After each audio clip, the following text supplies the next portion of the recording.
I've had a lot of fun in recovery. It's like medicine. The Haven is by far the coolest thing I've ever done.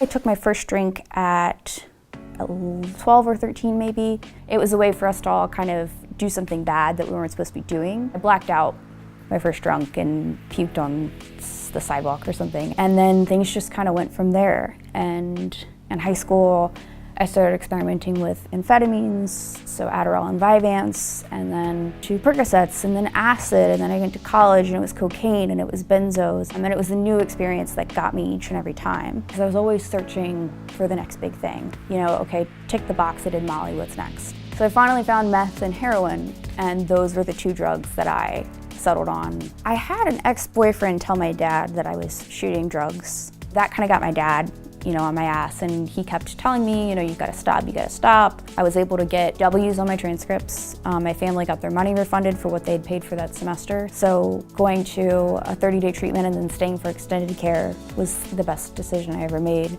It was just an exercise of surrendering and saying, I don't know what's best for myself, so maybe if these people are telling me to do it, this is what I need to do. My therapist and treatment center thought it would be good for me to get into a sober living house that had young people, and especially young people who are going to college. The obvious place to go is the Haven.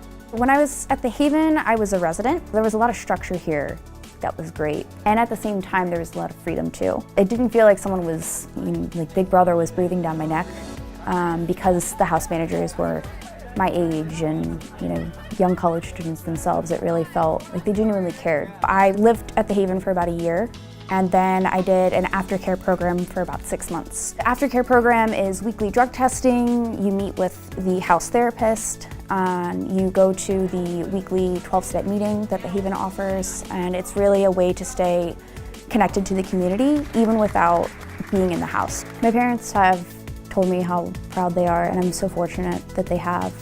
You know, I wish I could go back to year one me and just like give myself a hug and say everything will get better, because it does. It absolutely does. Students can now address addiction on college campuses 3 effective ways: the Haven Mentoring and Monitoring Program, the Haven Outpatient Centers, and the Haven Recovery Residences are all part of the Haven's continuum of care. Get back on a college track immediately at premier universities across the U.S. Stay connected. Call us at any time.